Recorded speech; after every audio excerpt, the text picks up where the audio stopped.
सबैलाई स्वागत छ। बिहानको खाजामा कान्दा पोहा जस्तो त के होला र, हैन?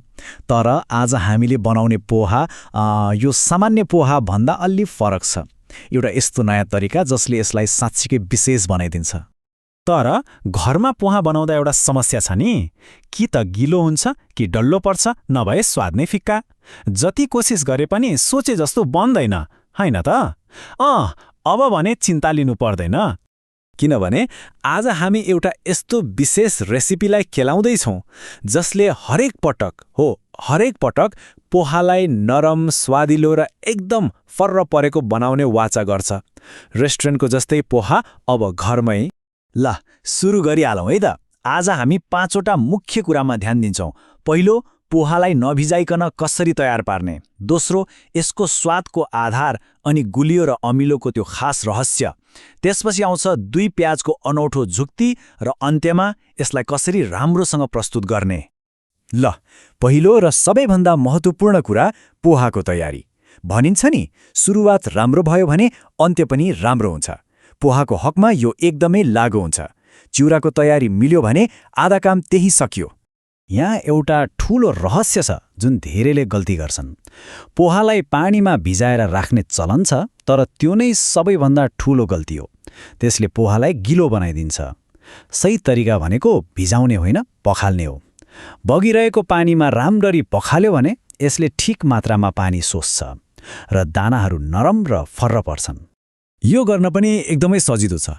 चिउरालाई जालीमा राख्ने अनि धाराको पानीमा 1 मिनेट जति हातले बिस्तारै चलाउँदै पखाल्ने।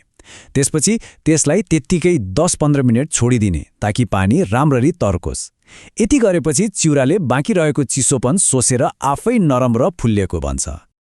अब चिउरा त तयार भयो। पालो आयो पोहाको आत्माको, अर्थात् यसको सुगन्धित तड्का वा झ्याण्नको।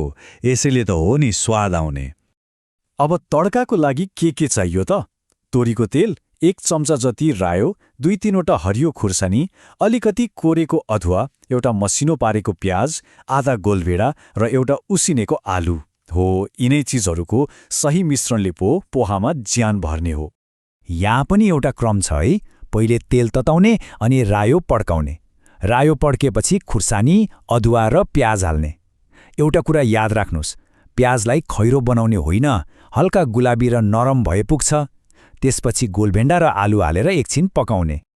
ल, अब आयो यो रेसिपीको सबैभन्दा खास कुरा, त्यो एउटा रहस्य जसले पोहाको स्वादलाई पुरै अर्को स्तरमा पुर्याइदिन्छ। सुन्दा अलिकति अचम्म लाग्ला, तर त्यो रहस्य हो चिनी।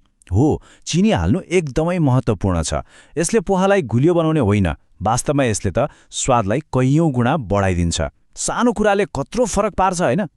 अब चिनीले के काम गर्छ त? यसले नुनिलो, पिरो र पछि आउने अमिलो स्वादलाई सन्तुलनमा राख्छ अनि पोहाको बनावटमा एउटा अनौठो नर्माहट पनि थप्छ। खाँदाखेरि मुखमा अर्कै अनुभव हुन्छ।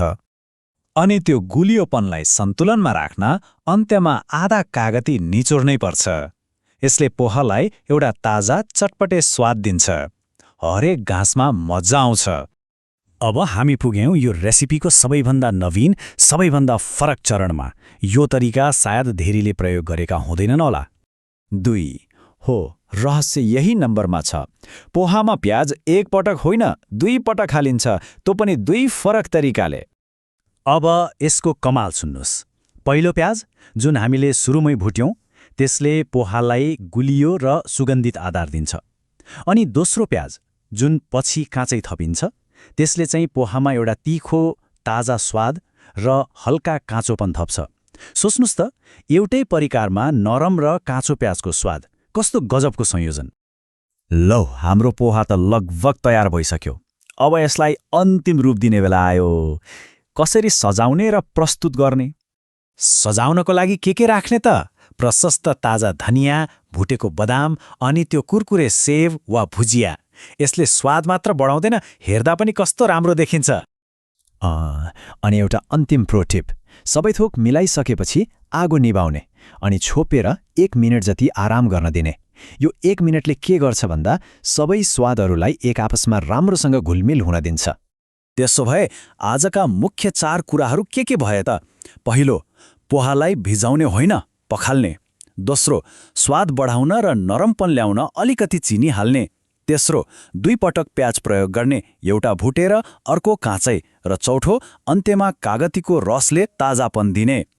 अब जब यी सबै रहस्यहरू थाहा भइसक्यो, एउटा प्रश्न उठ्छ। अब पोहा बनाउँदा सबैभन्दा पहिले कुन नयाँ तरिका अपनाइन्छ होला? त्यो 2 प्याजको जुक्ति कि चिनीको त्यो रहस्य? सोच्दै गर्नु होला है।